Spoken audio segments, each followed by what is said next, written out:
नमस्कार दोस्तों, जड़ी बूटी परिवार आज आपके लिए लेकर आया है एक और जड़ी बूटी। आज हम बात करने वाले हैं एक ऐसी जड़ी बूटी के बारे में जिसके लिए आयुर्वेद में कहा गया है वंशस्य लोचना व रोचना।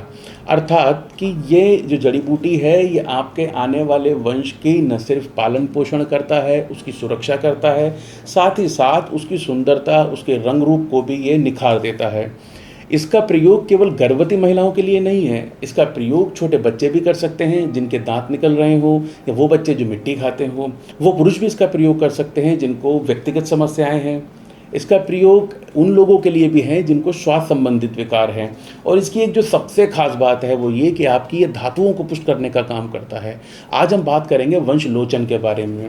इस वंशलोचन को न सिर्फ आयुर्वेद में बल्कि यूनानी चिकित्सा पद्धति में भी एक बड़ा स्थान प्राप्त है। यूनानी चिकित्सा पद्धति में इसे तबाबशीर कहा जाता है। ये बांस से निकलता है, देखने में कुछ कपूर जैसा होता है, तो कहीं कहीं पर इसे बांस कपूर भी कहते हैं।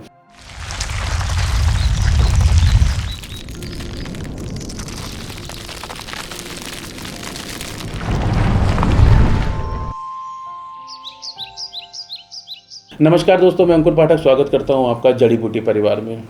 दोस्तों, ये जो वंशलोचन होता है ये तासीर से ठंडा होता है। तो इसी तासीर से सबसे पहला फ़ायदा हम देखते हैं कि वो लोग जिनके हाथ पैरों में बहुत जलन रहती है वो इसका सेवन कर सकते हैं, तो उनके हाथ पैरों की जलन या उनको जो ज़्यादा गर्मी लगती है वो इससे निजात पा सकते हैं। वंशलोचन की कितनी मात्रा का आपको सेवन करना चाहिए, तो एक दिन में आप 3 से लेकर 5 ग्राम तक की मात्रा में इसका सेवन कर सकते हैं। इसके बाद एक दूसरा फ़ायदा, आपने देखा होगा कि वो महिलाएं जो गर्भावस्था में होती हैं उनको मिट्टी खाने की आदत लग जाती है, या फिर छोटे बच्चे भी मिट्टी खाते हैं, तो वो इसका सेवन कर सकते हैं क्योंकि वंशलोचन कैल्शियम से भरपूर होता है। अब इसका आपको क्या फ़ायदा मिलेगा? पहली चीज़ तो ये कि आपकी मिट्टी खाने की आदत हट जाएगी, और दूसरी बात ये कि प्रेगनेंसी के दौरान अगर आप या तो मिट्टी खाने लगी हैं स्वभाव के अनुसार, या फिर आप किसी तरीके का सिंथेटिक कैल्शियम ले रही हैं, तो वो कैल्शियम जब आपके शरीर में आवश्यकता से अधिक जाने लगता है तो वो आपके जोड़ों का दर्द या फिर आपकी हड्डियों में दर्द पैदा कर सकता है। तो इसके लिए आप पूर्णतः प्राकृतिक वंशलोचन का सेवन करें। दोस्तों, आपको ध्यान होगा जैसा कि हमने अपनी धातु सीरीज में आपको बताया था कि एक धातु अगली धातु का निर्माण करती है। तो यदि हमारी जो रस धातु है उसका काम होता है रक्त धातु का निर्माण करना, लेकिन कई बार क्या होता है कि हमारे शरीर में कई तरीके के विकार पैदा हो जाते हैं। इन विकार की वजह से रस धातु रक्त धातु का निर्माण करने की बजाय कफ बनाने लगती है। उस कफ से हमें खांसी की समस्या होने लगती है। ये खांसी छोटे बच्चों को भी हो सकती है और बड़े लोगों को भी। अब जो बच्चों को अगर कफ वाली खांसी होती है तो उन छोटे बच्चों को हमारी तरह कफ को थूकना नहीं आता, तो वो इस समस्या से ज़्यादा जूझते हैं। तो इसके लिए आप क्या कर सकते हैं कि आप वंशलोचन लें और उसे पीस के उसका चूर्ण बना लें। उस चूर्ण का सेवन और सुबह और शाम शहद के साथ करें। तो इस तरीके से आप देखेंगे कि ये सबसे पहले क्या करेगा कि आपके कफ को शरीर से बाहर कर देगा, और साथ ही साथ जो आपके शरीर में रस धातु से रक्त धातु नहीं बन पा रही थी, ये उसके निर्माण में सहायता करता है।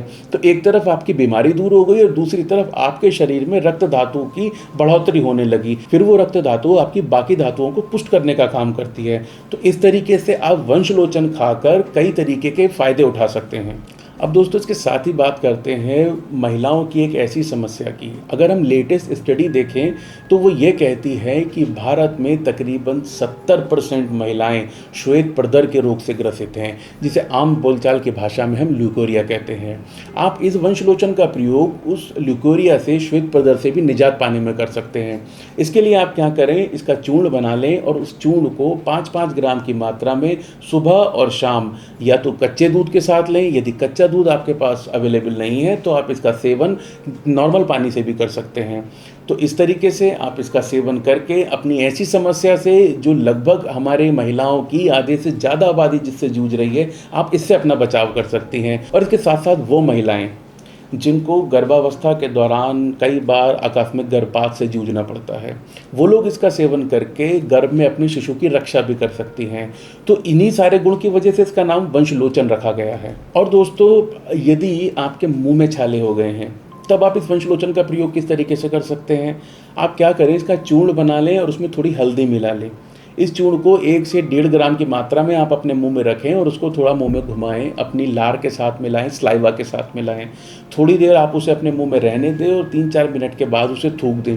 जब आप पहली बार इसे ऐसा करके थूकेंगे तो आपको तत्काल अपने छालों में आराम देखने को मिलेगा। तो ये आपके मुंह के छालों के लिए भी बहुत ज़्यादा गुणकारी औषधि है। इसके अलावा वो छोटे बच्चे जिनके दांत निकल रहे हैं, वो भी इसका सेवन कर सकते हैं। आप उन छोटे बच्चों को 1 ग्राम की मात्रा में शहद के साथ इसे चटाएं तो उनके दांत काफ़ी स्मूथली निकलने लगते हैं। और कई बार ये देखा गया है कि दांत निकलने के समय बच्चों को दस्त होने लगते हैं, लूज मोशन होने लगते हैं, तो ये इससे भी उनका बचाव करता है।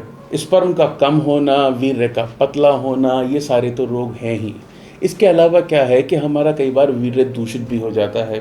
तो ये वंशलोचन न सिर्फ महिलाओं को उनके गर्भ में सुरक्षा देता है, साथ ही साथ ये पुरुषों का जो स्पर्म है उसकी क्वालिटी को इम्प्रूव करता है, उनके स्पर्म काउंट को बढ़ाता है। साथ ही साथ आप ऐसा समझ सकते हैं कि ये आपके वीर्य की भी सुरक्षा करता है। इसके लिए आपको क्या करना है, 60 और 40 के रेशियो में, मतलब कि आप 60 ग्राम की मात्रा में वंशलोचन ले लीजिए और 40 ग्राम की मात्रा में धागा मिश्र लीजिए।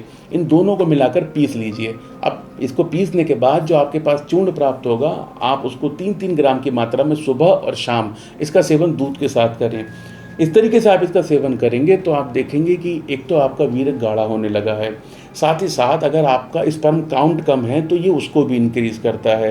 और इसके साथ ही साथ यदि आपके स्पर्म में किसी भी तरीके का पस्सल इन्फेक्शन है तो ये उसको भी खत्म करने का काम करता है। और दोस्तों, जैसा कि हम लगभग अपनी सारी वीडियो में आपको बताते हैं, आयुर्वेद में एक मंत्र दिया गया है, अति सर्वत्र वर्जिते।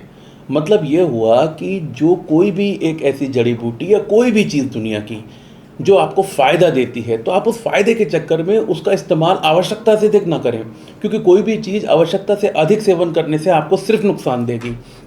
बात करें यदि हम इसी वंशलोचन की, तो जो मैं आपको वीडियो में पहले बता चुका हूं कि इसमें कैल्शियम की मात्रा अधिक होती है। यदि आप इसका आवश्यकता से अधिक सेवन करेंगे तो सबसे पहले तो आपको अस्थि धातु से संबंधित विकार देखने को मिलेंगे, साथ ही साथ आपको पथरी की समस्या का भी सामना करना पड़ सकता है।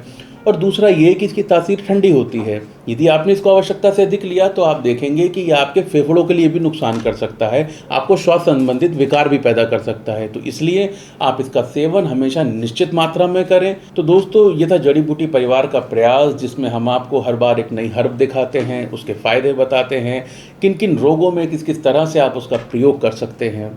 दोस्तों, मैं आशा करता हूँ कि जो प्रयास हम लोग कर रहे हैं ये आपको पसंद आ रहा होगा।